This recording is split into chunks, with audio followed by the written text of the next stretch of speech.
तो दोस्तों, अब हम बात करते हैं एस्ट्रो हेल्थ की उस बारीकी की कि जिसके एक पक्ष पे हम ध्यान देते हैं और एक पक्ष को हम नकार देते हैं। सभी जानते हैं कि जब शादी करते हैं तो आज भी बहुत से लोग गोत्र परंपरा को मानते हैं और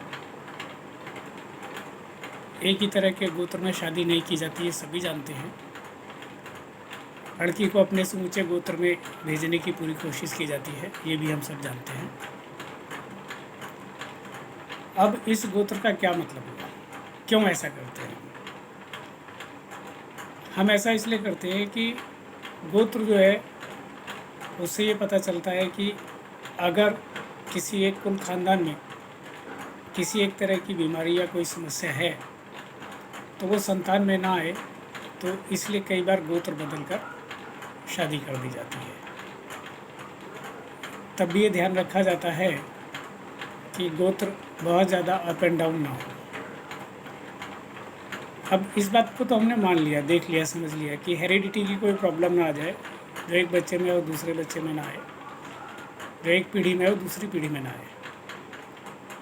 ये बात तो हमें समझ में आ गई। अब ये गोत्र, अगर बात यही है तो ये परिवर्तन तो हमारे डीएनए के होने से होता है, और अगर हम बात करें डीएनए की तो फिर बात आती है ब्लड की, और अगर हम बात करें ब्लड की तो फिर बात आती है लीवर की, और अगर हम बात करें लीवर की तो फिर बात आती है हेल्थ की। तो दोस्तों, अब आप ये समझ गए होंगे कि हेल्थ कितनी ज़रूरी है। पहले हमारे यहाँ हिंदू धर्म में बहुत सी बातें ऐसी थी जिनका नाम कुछ अलग हुआ करता था और उनका काम कुछ अलग हुआ करता था। उनका धर्म और विज्ञान दोनों कुछ और ही हुआ करता था। तो इसलिए ज़रा हमें इस पे थोड़ा बारीकी से ध्यान देना होगा कि डीएनए बदल जाने से गोत्र परंपरा तक बदल जाती थी। इवन जाति बदल जाने पर कह देते थे कि अंतरजातीय विवाह हुआ या सजातीय विवाह हुआ, जबकि वो बात केवल गोत्र बदलने की हुआ करती थी। जो लोगों के स्वभाव में परिवर्तन होता है वो गोत्र परिवर्तन ही होता है, मतलब डीएनए परिवर्तन। और डीएनए परिवर्तन डिपेंड करता है आपके खान पान पे। इसलिए हमें हेल्थ की उस बारीकी पर ध्यान देना होगा कि, और साथ ही ये भी समझना होगा कि ये इतना ज़रूरी है कि बड़ी से बड़ी रचनाएं और छोटी से छोटी घटनाएं सब इसी पर डिपेंड करती हैं। कई बार बड़े से बड़े राजाओं महाराजाओं का पूरा कुल तबाह हो गया और पूरे से पूरे कुल ने नाम रोशन कर दिए सिर्फ इसी डीएनए के कमाल से, जो सिर्फ हमारे खान पान से बनता है। अभी तो मैं सिर्फ उस चीज़ की बात कर रहा हूँ जो बहुत ही सिंपल तरीके से होती है, लेकिन ये अब नहीं होती, अब ये ख़त्म हो चुकी है। इसलिए कि पहले लोग आयुर्वेद के चमत्कारों से वाकिफ़ थे, जड़ी बूटियों से वाकिफ़ थे। उन्हें पता होता था कि कब कौन सी जड़ी बूटी किस तरह से खानी है और कौन सी जड़ी बूटी किस तरीके से रेगुलर खानी है, ये भी उन्हें पता होता था। तो जो हमारे देवी देवताओं के प्रसाद बनाए गए, बहुत से प्रसादों में ऐसा सिस्टम था कि उस तरह की जड़ी बूटियाँ थीं जो इस तरह की डेवलपमेंट को करते थे। आज के डेट में हम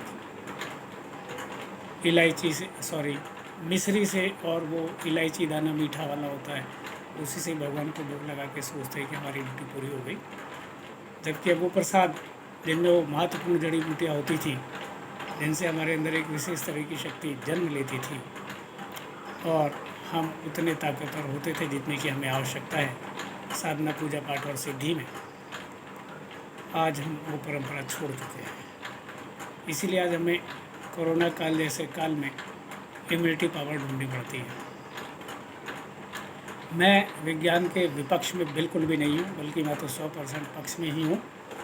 लेकिन साथ ही साथ मैं ये भी कहना चाहता हूँ कि जब तक विज्ञान पूरी तरह से डेवलप नहीं होता है, जैसा कि मुझे कोरोना काल में पता चला कि अभी तो डेंगू तक की वैक्सीन नहीं आई है, तो कोरोना की वैक्सीन की तो बात ही क्या करते।